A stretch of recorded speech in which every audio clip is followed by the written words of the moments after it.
what comes up comes out. You will not believe me if I told you this. This is why I believe technology is for young people, not young people only.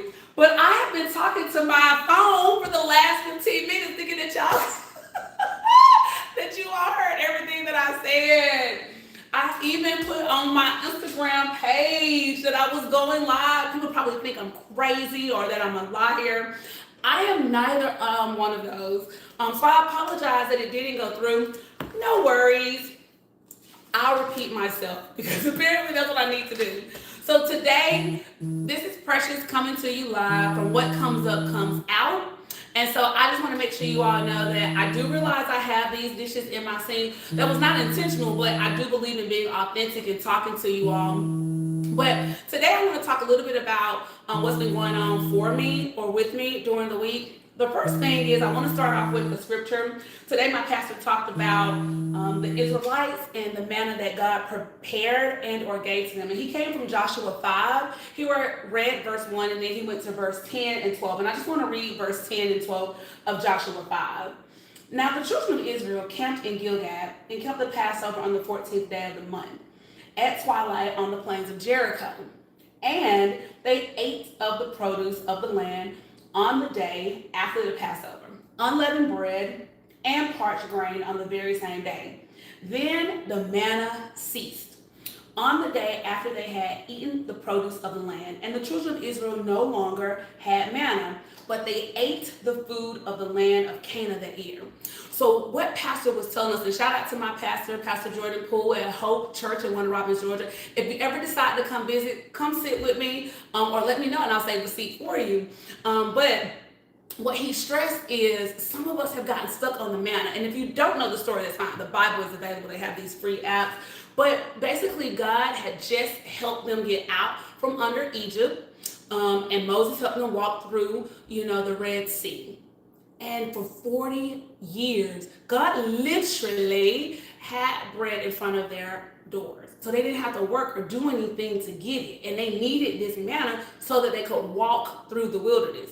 But what Pastor challenged us with today was asking, are some of us holding on to some things that's keeping us from going forward to the next chapter? And I said, oh, Jesus, I'm so glad I made the church today because I feel like Pastor's talking to me. And I know for me personally that I can be stuck in my mind or with old tradition or the way we've been doing it. What's something put in the comments, what's something that you've been holding on to that's keeping you from moving forward? Don't forget to subscribe as well as sign up for those notifications. I just wanted to share that scripture with you. Sometimes when I talk about it, it may come from what Pastor talked about. It may not. But that really resonated with me. Not just spiritually, but like professionally, One of the things that he said today is that when he was telling us the three different things, the third one was design. The manna was never designed to make it to the promised land. I'm sorry, that was number 2. That was the design. And so the third one that he talked about was about the demand. And basically what he was teaching us is that in order for us to continue to move from levels of faith to faith, or as we grow, we've got to do more than what we've been doing. The first one was diet. So I know I did it out of order. So the next thing I want to talk about is I am team Android all the way. Let's go. But my sister, Sarah, whom I love the most, thank you, sister, she actually got me an iPhone for my birthday. So as you can see, this is one of my pictures from my photo shoot, but here's this beautiful case. Now I know because one of my friends said, it's really square. It looks boxy. I was like, this is how it came. She said, it's supposed to curve. Well, this one didn't. But I can tell you the place that I got it from is amazing. I'm a sucker for great advertising, and most of what I get comes from one of the social media platforms. Starts with an I, ends with an M. The name of the company that I got this from is called Flaunt, F-A-U-L, F-A-U-N-T. So this is a pink one that I bought for the iPhone. I know it's out of season, but I like it. It pops, and I am a girly girl. And this is the case for the other one. So if you're interested in trying to get new cases, the one thing I want to tell you, or first thing is, one, this was prompt. Okay, I got it on time. The packaging was not ripped or anything, and you can see that these boxes are definitely okay. Second of all, I got a discount when I bought these 2 cases. In fact, that was the BOGO name for the discount, 2 cases.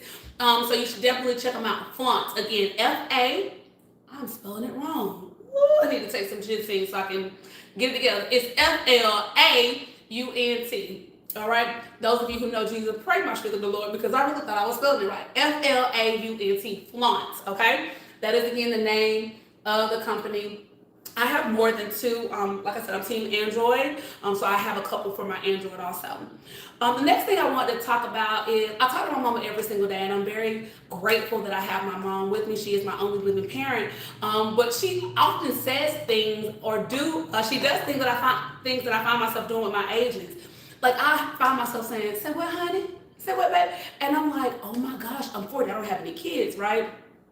But I call my mom and I'll say, "Hey mom, how was your night? You know, what are you doing today?" She's like, "I don't know, precious, nothing. What's up? Do you need something?" "No, ma'am, I don't need anything."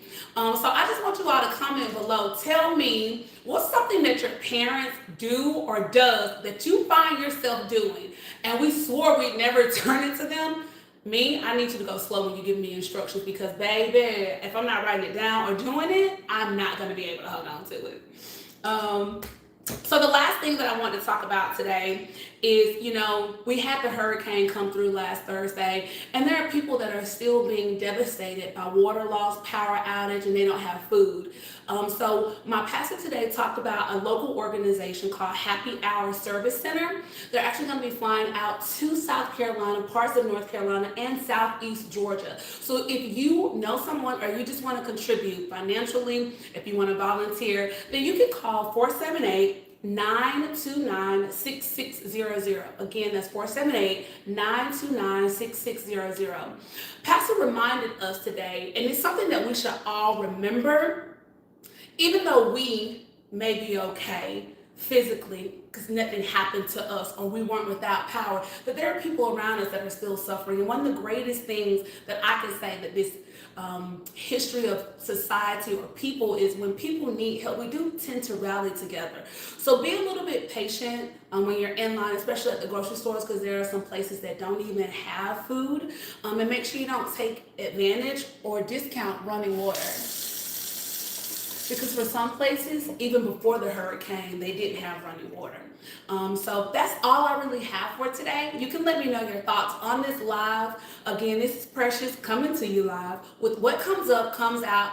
I want to make sure you know before I sign off today that you are important. I love you and I welcome you to this community. And if no one told you today, you are enough. Have a great Sunday and enjoy the rest of your week. Bye.